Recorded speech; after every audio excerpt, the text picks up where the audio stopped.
Assalamualaikum warahmatullahi wabarakatuh. Salam orasi kritis.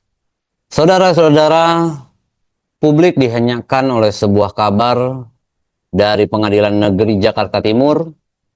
Majelis Hakim membacakan putusan selah yang mengabulkan nota keberatan atau eksepsi dari Dr. T. Fauzia Tiasuma atau yang akrab disapa Dr. Tifa.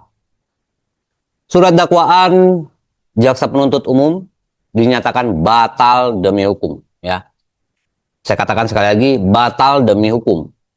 Sidang dihentikan, dakwaan gugur sebelum masuk ke tahap pembuktian material. Bagi sebagian orang, ini dianggap sebagai kemenangan mutlak. Sebuah narasi glorifikasi membahana, ya. Dr. Tifa menang, kasus selesai. Namun tunggu dulu. Apakah Anda benar-benar memahami apa yang baru saja terjadi di dalam ruang sidang peradilan kita? Ataukah kita sedang menyaksikan drama hukum di mana publik dibuat bersorak untuk sebuah hal yang sebenarnya belum menyentuh akar persoalan sama sekali? Mari kita bedah secara jujur, objektif, dan kritis. Masyarakat perlu diberikan edukasi hukum yang benar. Bukan sekedar komoditas opini yang menyesatkan. Ketika hakim mengabulkan eksepsi dan menyatakan dakwaan batal demi hukum, apa artinya secara hukum acara? Artinya, jaksa penuntut umum dinilai tidak cermat, saudara-saudara. Tidak jelas atau tidak lengkap dalam menyusun konstruksi dakwaannya. Ini adalah kegagalan formil prosedural. Hakim menolak dakwaan tersebut karena syarat administrasi hukum acara pidana tidak terpenuhi.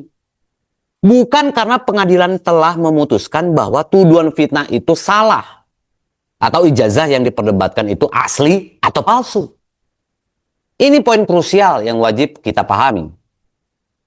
Hukum pidana memiliki standar formalitas yang sangat ketat. Ketika jaksa keliru memilih atau menyusun pasal, dakwaan runtuh secara prosedural. Namun ingat, hak penuntutan belum gugur, ya. Saya katakan sekali lagi, hak penuntutan belum gugur. JPU atau jaksa penuntut umum dengan cepat merespon dengan memperbaiki berkas dan melimpahkan kembali perkara tersebut ke Pengadilan Negeri Jakarta Timur untuk memulai proses persidangan baru dari awal. Ya. Pasal 206 dari awal. Artinya apa? Ini bukanlah garis akhir. Ini hanyalah penundaan ronde dari sebuah pertarungan hukum yang panjang. Lantas mengapa polemik ini terus berlarut-larut dan menyita energi bangsa? Satu hal yang sering dilupakan publik. Ruang sidang pidana pada hakikatnya bukanlah tempat, ya, bukanlah tempat untuk menguji otentisitas keaslian dokumen administrasi secara primer. Ya. Jadi saya ingatkan, ruang sidang pidana itu bukan tempat untuk menguji asli atau tidaknya suatu dokumen. Sidang pidana fokus pada perbuatan pidana seseorang. Ingat ya, perbuatan pidana seseorang.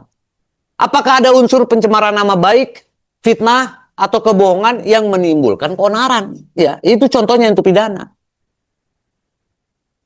Jika publik menuntut pembuktian terbuka mengenai keabsahan suatu dokumen, ya, kelembagaan atau ijazah, koridor hukum yang tepat secara tata negara berada di Pengadilan Tata Usaha Negara (PT-UN) atau melalui sengketa keterbukaan informasi di Komisi Informasi Pusat KIP yang sudah dijalankan oleh Bung Bonatua Silalahi.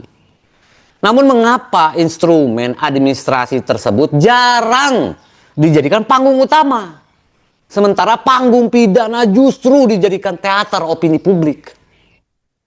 Disinilah kita harus bersikap kritis.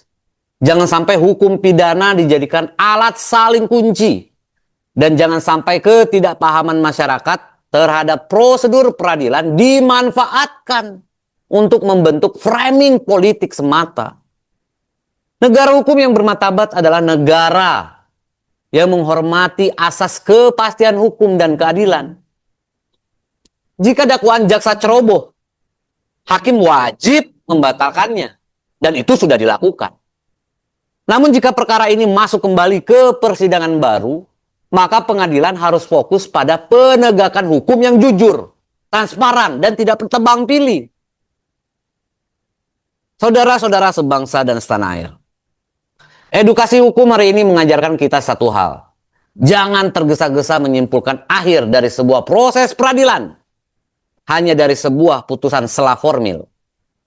Perjalanan kasus ini masih berlanjut dan sidang perdana dengan dakwaan yang baru akan kembali digelar. Kita merindukan kejelasan.